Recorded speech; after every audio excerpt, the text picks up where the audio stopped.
we are actually going to load a bobbin. So you are going to receive an empty bobbin with no thread on it.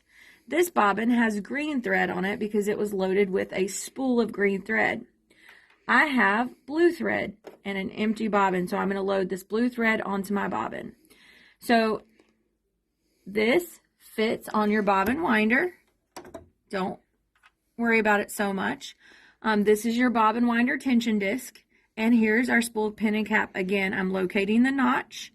I'm gently removing my spool cap. I'm putting my spool of thread on it, and I'm tightening it up. Now, this is where I said one is still one. So notice the solid line and the dotted line is still in the same spot. So I'm going to come down here for one. Now, this is where it gets a little bit hard to see. So this is the bobbin winder tension disc. Do you see this piece of metal that juts up in the back? You want to take your thread behind that. And then we're going to do a half of a figure 8 and lock it in. Now this puts tension on your thread so we can load it. So I'm actually going to unload that because I want you to see it one more time.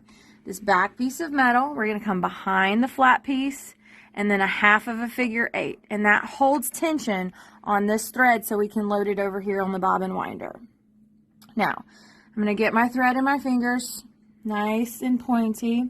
Notice there's a little tiny hole at the top of the bobbin right there. There's a little tiny hole. So this is also going to act as a spool of thread, so we want it to go towards the center of the spool and in the up hole. Towards the center of the spool and in the up hole. Towards the center of the spool and in the up hole. So, center, up. As soon as you get it through that hole, I want you to wrap your finger nice and tight. Place it on the bobbin winder. Now this kind of acts like a light switch. On, turns the machine off. Off, turns the machine back on. So I'm turning this on. Don't be scared. It makes a little bit of a noise. Then you need to find your foot control. Put your foot on your foot control. Now I want you to put pressure on your foot control. So give it gas and it will fill your bobbin up. Notice it filling up. If anything happens and your thread starts loading underneath this gray disc, stop immediately and get my attention. It needs to be winding in the middle. Now this thread that we have here, you need to snip it as close to the bobbin as you can and get rid of it because it can jam the machine. And then give it some gas and fill it up. If you want to completely fill your bobbin, it will touch this gray disc right here and tell you to stop. But this right here is plenty of thread for what we're going to use it for. So I want you to go ahead and turn your bobbin off. Lift the bobbin up. Notice that we are attached to ourselves.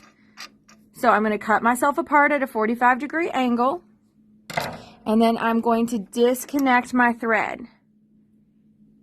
This is for bobbins only, bobbins only, bobbins only.